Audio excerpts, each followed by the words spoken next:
जब कोई इंसान बड़ा सपना देखता है तो उसके अंदर अपने सपने को पूरा करने से पहले कोई डर हो जाता है कि यदि मैं असफल हो गया तो लोग क्या कहेंगे। यही डर उसे अगला कदम बढ़ाने से रोकता है, क्योंकि डर एक मानसिक बाधा का रूप ले लेता है। वहीं डर मेहनत पर भारी पड़ने लगता है, क्योंकि मेहनत करना उतना मुश्किल नहीं होता, लेकिन डर उस मेहनत को उबाऊ बनाने लगता है कि यदि ये नहीं हुआ तो क्या होगा, लोग किस प्रकार की बातें करेंगे। यदि आप इस तरह की बातें सोचेंगे तो कभी भी आप अपने सपनों तक पहुंच ही नहीं सकते।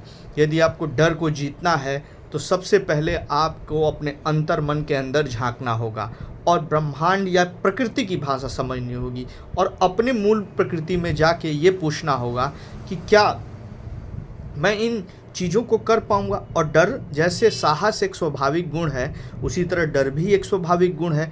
उस डर को स्वीकार करिए, लेकिन उस डर के साथ योद्धा वो होता है जो उस डर के साथ आगे बढ़ता है। डर किसे नहीं लगता। यदि कोई ये बात बोले कि उसे डर नहीं लगता तो यह सरासर झूठ है, क्योंकि मैं एक महाभारत का प्रसंग बोलता हूँ। उसमें कर्ण के साथी रहते हैं महाराज शैल, तो उनको इसीलिए नियुक्त किया जाता है कि कर्ण को वो हतोत्साहित करते रहें।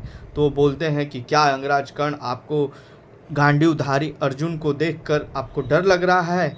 तो कर्ण कहता है कि जिसके सारथी भगवान श्री कृष्ण हो और अर्जुन जैसा धनुर्धारी हो तो महादेव के सिवाय और किसी को भयभीत कर सकता है। लेकिन हाँ, डरते तो वो नहीं जो काठ के योद्धा होते हैं।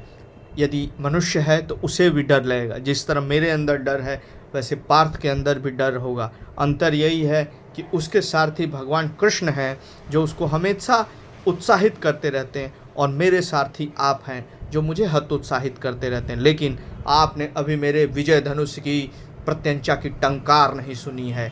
इसी तरह हमें हमेशा अपने आत्मविश्वास पे बिलीव करना चाहिए और डर जो एक मानसिक बाधा है उसको दूर कर देना चाहिए, क्योंकि आपके सपने तभी पूरे होंगे जब आप उसमें इसी तरह आप अपने खजाने की खोज कर लेंगे और सफलता को पालेंगे।